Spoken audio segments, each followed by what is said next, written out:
doing your physics GCSE mocks make you feel a little bit underprepared. Or maybe you've already done your mocks and there were whole topics in there that you thought you understood until you had to do the real past paper questions. That's exactly why I run my 2-day physics GCSE revision masterclass. If you've not come across me before, hi, I'm Iz. I spent the last 5 years teaching physics at a top academic school. I now work full-time as an online teacher and tutor for GCSE science pupils. Over the years, I've helped hundreds of pupils achieve those grade 9s, and yes, those are pupils who are sat on grade 5s during mocks. You're about to see a short preview taken from my physics GCSE revision masterclasses, where I take pupils through the entire GCSE physics spec. As part of it, we go through over 4 hours of real exam questions, teaching pupils exactly how to break those questions down, what the examiners are looking for, and how to spot those patterns that turn up year after year.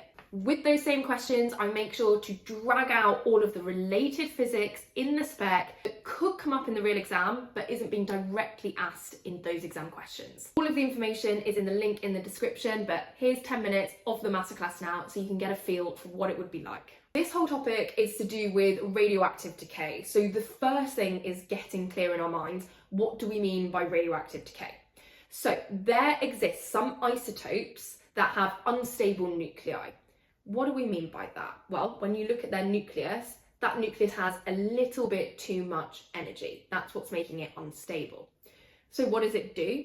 It releases that energy in the form of radiation. And that release of energy that happens, that is what we call the decay. An example of an exam question we have here.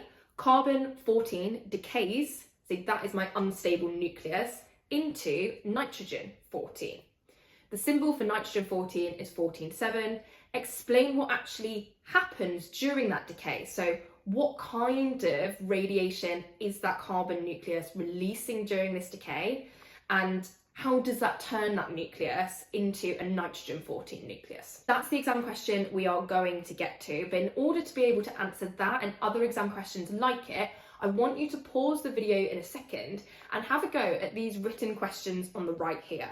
So first, it's important that you understand in these questions, what do those numbers 14 and 7 mean attached to that nitrogen-14? What actually are these different types of radiation that these nuclei release in these decays? So give me a description of an alpha particle, beta plus, beta minus, and a gamma.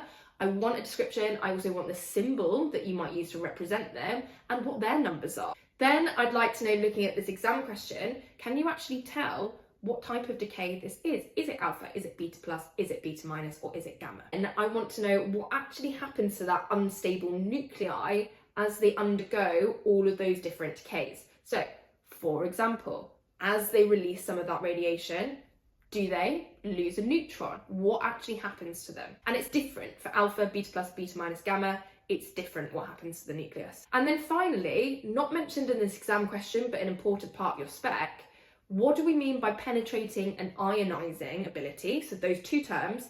And then also, can you actually rank alpha, beta plus, beta minus, and gamma in terms of those two abilities? So pause the video now and have a go at quickly jotting down your answers to those questions. Okay, let's go ahead and answer these questions and therefore answer this exam question with ultimate confidence. So, what do these numbers mean? It's important, this is context from earlier on in the atomic structure part of your course, that top number, 14, means mass number, okay? And what that actually means is the total number of protons and neutrons in your nucleus. So you should know from your work on atomic structure that the centre of your atom is called a nucleus. It's made up of neutrons and protons, and for nitrogen-14, there are a total of 14 of them. What does the 7 mean? 7 is your atomic number, and that specifically refers to the number of protons in your nucleus. So this particular nucleus has 14 protons and neutrons. 7 of those are protons, so there are also 7 neutrons. That's the conclusion I can take from this. So what are my different types of radiation? Alpha, beta plus, beta minus, and gamma, symbols and numbers. So alpha is the alpha symbol, like the Greek symbol alpha, and it has numbers 4 at the top and 2 at the bottom. Now, using the information we've just been through, that 2 at the bottom represents 2 protons, and that 4 at the top is total number of protons and neutrons. So if there are 2 protons, there must also be 2 neutrons. So that's what your alpha particle is. It's this little clump, 2 protons, 2 neutrons, and it just so happens to also be that that is the exact structure as well of a helium nucleus. So you might see it in exam questions called that, so that's a little tip for you. What about beta plus and beta minus? So again, we've got these beta symbols for both of those. Beta plus has a +1 on the bottom, 0 on the top. Minus has a -1 on the bottom and 0 on the top. And what are they actually? These are just high-speed electrons and positrons. Okay, what are these numbers doing here then? So the top number is my mass number, and there are no protons or neutrons in these beta particles, and also the mass of a beta particle is very, very small, 1/2000th of the mass of just a neutron or a proton. So they have this effective mass number of 0. And then for the bottom number here, this is to do with charge. So protons have a positive charge and electrons have a negative charge. So your beta minus has that -1 there, and your beta plus has this +1. And what about my gamma? So gamma, again, given the symbol gamma, and we've got 0, 0 here. That's because the charge at the bottom, neutral, 0, and at the top, the mass number, this is a wave, okay? It's a high energy wave and it doesn't therefore have a mass. So what kind of decay is happening in this exam question? Okay, different decays do different things to that unstable nucleus. So maybe it's better to look at this second question first. If you have a nucleus and it undergoes alpha decay and therefore releases a whole alpha particle, what happens inside that nucleus is it's like a little chunk of it just breaks off and gets sent away. So the original nucleus loses 2 protons and 2 neutrons. It loses that alpha particle's worth of protons and neutrons. What about a decay where you have the release of a beta plus particle? Okay, if you have the release of a beta plus particle, you have something quite strange that happens in your nucleus. And you just need to learn that this is what happens. So one of those protons that exists in your nucleus changes into a neutron.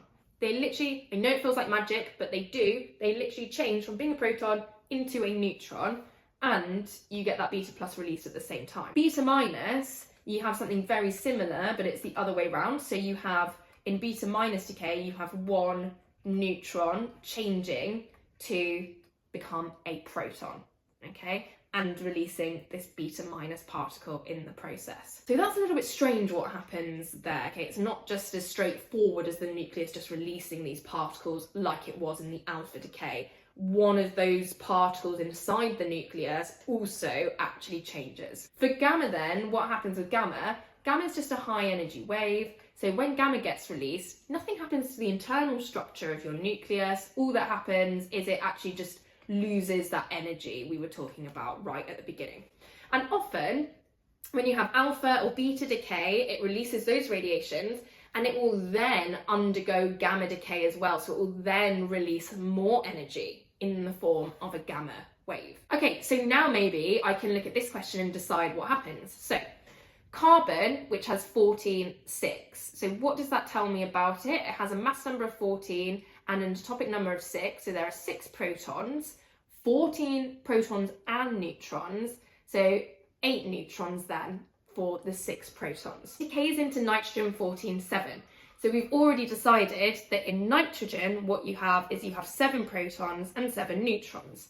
So what happens? So firstly, which type of decay is it? Alpha, beta or gamma? Well, if I look at my number of neutrons and protons, I've lost a neutron and I've gained a proton. So one of those neutrons has changed into a proton. Which of my 3 radiations was that? It was my beta minus decay. 1 neutron changed to be 1 proton and that beta minus is released. Okay, what about penetrating and ionizing ability, and can I rank these radiations in terms of those 2 different types of ability?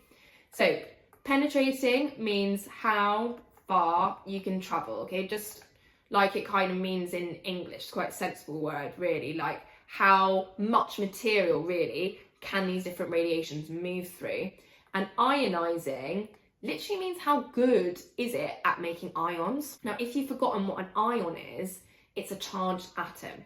So when we're saying how good it is at ionizing something, in order to form an ion, this radiation has to go see an atom and knock an electron off that atom. When it knocks and pulls an electron off an atom, it has made that atom into an ion. It has ionized it. So it literally means how good is it at knocking electrons off of atoms. And let's rank them. Right. In terms of penetrating ability, the most penetrating, number one here, is your gamma. Okay, that gets the furthest, and you need to know that you would need some lead or inches of lead or several feet of concrete in order to actually stop gamma. Ranked number two is either beta particle, that's the second best penetrating, and you may know that you need some aluminium foil would be the material to stop beta particles.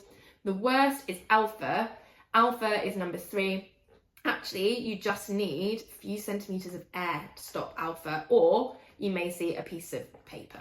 Okay, what about their ionizing ability? Well, a good way to remember this is it's just the opposite to their penetrating ability. So the ranking is alpha number one, beta number two, gamma number three, and that's because alpha's really massive and heavy, and so it's really good at then knocking those electrons off. Whereas gamma's a wave, like it probably doesn't even interact with many electrons on its way. The more they ionize, the more energy they lose in that process, and that's exactly why alpha then can't make it as far. It's ionizing all these things on its way, and it actually only makes it through a few centimeters of air before it's absorbed. So if you would like to join my physics revision masterclasses, then you can book your space in the link in the description below. Once you sign up, you'll not only get access to that 2 full-day masterclass, you will also get given my GCSE physics revision system.